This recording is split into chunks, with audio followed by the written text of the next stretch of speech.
जय हिंद दोस्तों। कैसे हैं आप? आशा करता हूं कि आपकी पढ़ाई लिखाई ठीक ठाक ही चलती होगी। तो दोस्तों आज समान विज्ञान के प्रैक्टिस सेट लगाएंगे जो प्यारे गुरुजी खान सर के बुक होंगे। तो दोस्तों ये जो प्रैक्टिस सेट है यह railway, SSC CGL, BSSC, Bihar सचिवालय तथा विभिन्न स्टेट पुलिस के प्रतियोगी परीक्षा में यह समान विज्ञान के प्रश्न रामबाण साबित होते हैं। तो दोस्तों अगर आप इस चैनल पर नए हैं तो इस चैनल को सब्सक्राइब करें और बेल आइकन को दबाना ना भूलें। बेल आइकन को दबाने से इससे रिलेटेड कोई भी वीडियो अपलोड करें तो सबसे पहले आपके पास आए। तो दोस्तों मैं आपके लिए खास बात बता देना चाहता हूं, अगर आप किसी भी एग्जाम की तैयारी करते हैं जिसमें जीके, जीएस, साइंस तथा करंट अफेयर के प्रश्न पूछे जाते हैं तो आइए हमारे टेलीग्राम ज्वाइन कर लीजिए, जो रोजाना सुबह शाम 8 बजे आपको मॉक टेस्ट प्रोवाइड कराए जाते हैं। यह जो मॉक टेस्ट होते हैं दोस्तों यह विभिन्न प्रतियोगी परीक्षा में पूछे हुए प्रश्नों का संग्रह होता है, जो आपके आने वाले एग्जाम में यह मॉक टेस्ट रामबाण साबित होते हैं। तो दोस्तों बिना वक्त गवाए फर्स्ट उस क्वेश्चन की ओर बढ़ेंगे। फर्स्ट क्वेश्चन है दोस्तों, भूकंप की तीव्रता किस मापन से किया जाता है? तो दोस्तों भूकंप की तीव्रता जो मापा जाता है दोस्तों वह रिएक्टर पैमाने पर मापा जाता है। अगर क्वेश्चन पूछा जाए भूकंप की तीव्रता मापन किया जाता है तो इसका आंसर लगाएंगे रिएक्टर पैमाने पर भूकंप की तीव्रता मापी जाती है। अगला क्वेश्चन है, निम्नलिखित में कौन सा कथन गलत है? तो दोस्तों देखते हैं कौन सा कथन गलत है।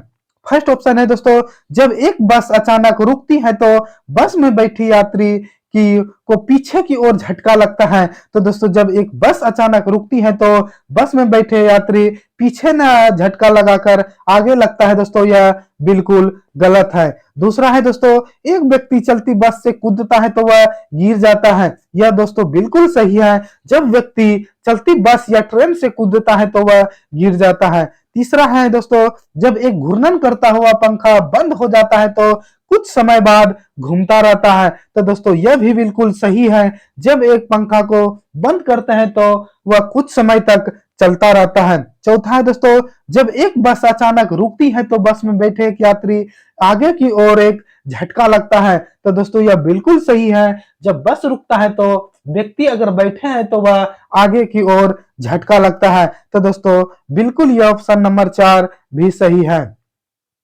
अगला क्वेश्चन है, किसी निश्चित ऊंचाई पर गतिमान किसी वस्तु के वेग को 4 गुना बढ़ा दिया जाए तो उस वस्तु की स्थितिज ऊर्जा में क्या परिवर्तन होता है? तो दोस्तों अगर किसी निश्चित ऊंचाई पर गतिमान किसी वस्तु के वेग को हम 4 गुना कर देंगे तो उसकी स्थिति ऊर्जा में जो परिवर्तन होगा दोस्तों वह उसका स्थिति ऊर्जा नियत रहेगा। अगला क्वेश्चन है, परम शून्य ताप किसको दर्शाता है? तो दोस्तों परम शून्य ताप देश को दर्शाता है। तो दोस्तों परम शून्य ताप जो होता है वह 0 डिग्री से 273 डिग्री सेल्सियस कम हो जो होता है उसे परम शून्य ताप कहा जाता है। अगला क्वेश्चन है, परावर्तित किरणों के वास्तविक प्रतिच्छेदन द्वारा निर्मित प्रतिबिंब जो हम स्क्रीन पर देखते हैं वह डैश होता है। तो दोस्तों परावर्तित किरणों को वास्तविक प्रतिच्छेदन द्वारा जब हम प्रतिबिंब जब स्क्रीन पर देखते हैं वह जो प्रतिबिंब होते हैं दोस्तों वह वास्तविक प्रतिबिंब होते हैं। अगला क्वेश्चन है, एक दुकान एक माह में 250 यूनिट ऊर्जा का उपयोग करती है तो वह कितनी ऊर्जा का उपयोग जूल में किया जाएगा? तो दोस्तों 250 यूनिट ऊर्जा को अगर जूल में बदलेंगे तो दोस्तों इसका आंसर हो जाएगा 9 गुना 10⁻8 जूल होगा। नेक्स्ट क्वेश्चन है, देश में वृद्धि के साथ एक ठोस द्वारा डाले गए दबाव में देश कमी आती है। तो दोस्तों देश में वृद्धि के साथ एक ठोस द्वारा डाले गए दबाव में जो कमी आती है दोस्तों वह कमी आती है क्षेत्रफल में कमी आती है। अगला क्वेश्चन है, 150 ग्राम पानी में 50 ग्राम चीनी का घोल बनाए मिलियन में मास प्रतिशत के जरिए मास का सांद्रण डैश होगा। तो दोस्तों अगर क्वेश्चन पूछा जाए 150 ग्राम पानी में 50 ग्राम चीनी घोलकर बनाए विलयन में द्रव्यमान प्रतिशत में जरिए द्रव्यमान का सांद्रण कितना होगा? तो दोस्तों द्रव्यमान का जो सांद्रण होगा दोस्तों वह कितना होगा? तो इसका आंसर हो जाएगा दोस्तों सांद्रण जो होगा इसका 25% होगा। नेक्स्ट क्वेश्चन है, तत्वों फ्लोरीन, क्लोरीन, ब्लोरीन, आयोडीन और एटी को सामान्यतः किस नाम से जाना जाता है? तो दोस्तों Cl, Br, I और At को निम्नलिखित में से किस नाम से जाना जाता है? तो इसका आंसर हो जाएगा दोस्तों यह हेलोजन तत्व के नाम से जाना जाता है।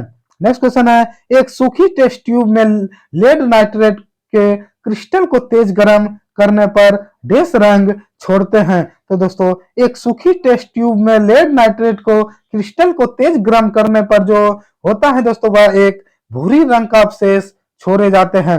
नेक्स्ट क्वेश्चन है, टाका किसका मिश्रण है? तो दोस्तों टाका या जो मिश्रण होता है दोस्तों वह सीसा एवं टीन का मिश्रण होता है। अगर क्वेश्चन पूछा जाए साका टाका किसका मिश्रण होता है? तो इसका आंसर लगाएंगे सीसा प्लस टीन का मिश्रण होता है। नेक्स्ट क्वेश्चन है, निम्नलिखित में कौन सा मिलान सही है? तो दोस्तों देखते हैं कौन सा मिलान सही है। तो पेंटीन जो है दोस्तों CH3CH2 CH बराबर CH2, तो दोस्तों यह गलत है। दूसरा है दोस्तों ब्यूटीरीन, तो दोस्तों CH3CH2 CH बराबर CH2, तो दोस्तों यह बिल्कुल सही है। नेक्स्ट क्वेश्चन है, पॉलीथीन बनता है। तो दोस्तों पॉलीथीन जो बनता है दोस्तों वह किससे बनता है? तो इसका आंसर हो जाएगा पॉलीथीन जो बनता है दोस्तों वह इथिलीन से पॉलीथीन बनता है। अगर क्वेश्चन पूछा जाए पॉलीथीन किससे बनता है? तो इसका आंसर लगाएंगे पॉलीथीन जो बनता है दोस्तों वह इथिलीन से बनता है। नेक्स्ट क्वेश्चन है, निम्नलिखित में से किस ईंधन का पेट्रोल के बराबर उष्मामान होता है? तो दोस्तों पेट्रोल के मान के बराबर जो उष्मामान होता है दोस्तों वह किसका होता है? तो इसका आंसर लगाएंगे केरोसिन जो है दोस्तों वह पेट्रोल के बराबर उष्मामान होता है। नेक्स्ट क्वेश्चन है, पोर्टलैंड सीमेंट के संदर्भ में निम्नलिखित में कौन सा कथन सही है? तो दोस्तों पोर्टलैंड के सीमेंट के संदर्भ में जो कथन सही है दोस्तों वह देखते हैं कौन सा कथन सही है।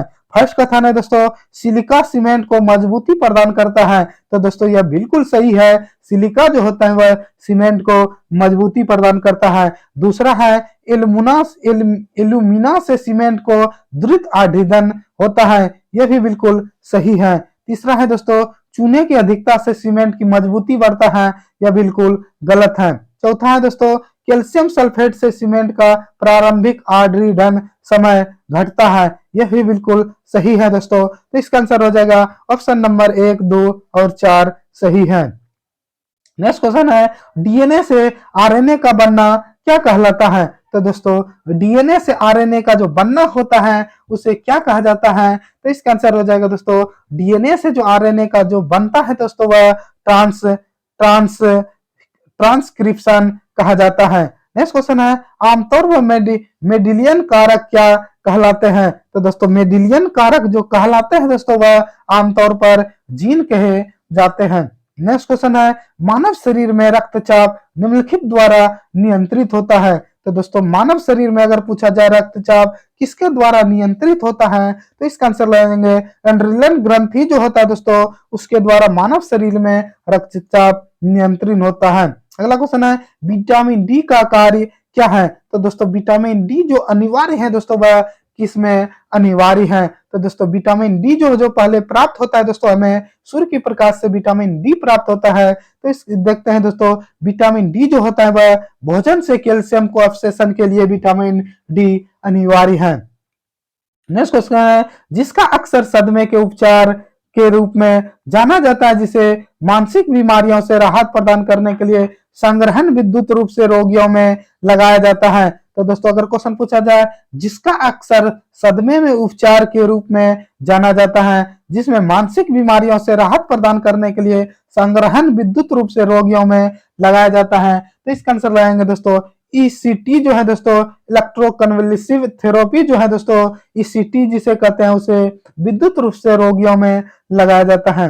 नेक्स्ट क्वेश्चन है, क्योटो जलवायु परिवर्तन सम्मेलन कब आयोजित किया गया था? तो दोस्तों अगर क्वेश्चन पूछा जाए क्योटो जलवायु परिवर्तन सम्मेलन किस वर्ष आयोजित किया गया था? तो इसका आंसर आएंगे दिसंबर 1997 ईस्वी में क्योटो जलवायु परिवर्तन सम्मेलन आयोजित किया था। नेक्स्ट क्वेश्चन है, मादा युग्मन को क्या कहते हैं? तो दोस्तों मादा युग्मन जो होते हैं दोस्तों उसे क्या कहा जाता है? तो उसे अंडाणु कहा जाता है। नेक्स्ट क्वेश्चन है, प्रथम पीढ़ी के कंप्यूटर के प्रोग्राम देश में लिखा गया था। तो दोस्तों अगर क्वेश्चन पूछा जाए प्रथम पीढ़ी के कंप्यूटर का प्रोग्राम देश में लिखा गया था, तो इसका आंसर हो जाएगा मशीन लैंग्वेज में प्रथम कंप्यूटर पीढ़ी को लिखा गया था। नेक्स्ट क्वेश्चन है दोस्तों, और आज का लास्ट क्वेश्चन है, इंटरनेट के संदर्भ में एफटीपी का पूर्ण रूप क्या होता है? तो दोस्तों इंटरनेट के संदर्भ में जो एफटीपी का पूर्ण रूप होता है दोस्तों, वह फाइल ट्रांसफर प्रोटोकॉल होता है। अगर क्वेश्चन पूछा जाए एफटी का पूर्ण रूप क्या होता है, तो इसका आंसर लाएंगे फाइल ट्रांसफर प्रोटोकॉल होता है। तो दोस्तों यह वीडियो आपको पसंद आए हो तो इस चैनल को लाइक, सब्सक्राइब और अपने दोस्तों के बीच ज्यादा से ज्यादा शेयर करें। तो दोस्तों आज के लिए इतना ही। जय हिंद, जय भारत।